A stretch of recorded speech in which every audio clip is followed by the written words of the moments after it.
Hey guys, it's Wads and welcome back to the WADZUP channel and part 7 of the Adventure Build series. While you guys enjoy some buttery B-roll of the Corse SP-1 EVO slip-on my 2024 Ducati DesertX, here's what's coming up. Sound, fitment, and a quick road test, and why this paired with the PowerWorks Stage 1 Decat might be just one of the best looking setups you can bolt on. But of course I'm biased, so let's get into it. Installing the Corse SP-1 EVO was super quick and easy. Everything fit perfectly and it took less than an hour.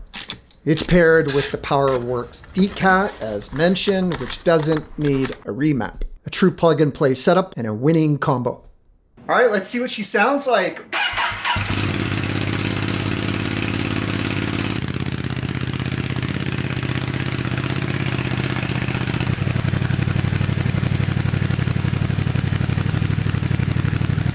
Alrighty, so with everything dialed in, I hit the road to see how everything performs. Kept it mellow though, just a few passes to keep the peace, neighbors.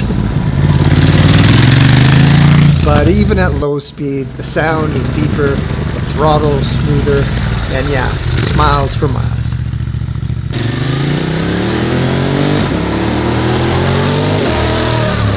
Final thoughts, let's get down to brass tacks. So compared to the stock pipe, surprisingly, it shaves off about 3 pounds. And who doesn't like to save a little bit of weight? Speaking of savings, use WADZUP 20 to save 20%. Your wallet will thank you. Also, the titanium canister, it's a clean and compact look. This is the lower profile in the black satin finish. It doesn't scream for attention. In fact, it kind of looks a little bit minimalist, especially with the whole DesertX black look, but it delivers. It's a solid build. Nice welds, they're smooth. The satin black titanium finish looks like it was made for the bike right out of the showroom stock. On the black DesertX, it basically just disappears. It's clean, it's sharp, and it matches the DesertX style no matter which one you're going with. Anyways, guys, I hope I brought you some value. If you're looking for more information, check out the description in the show notes. Thanks again, guys.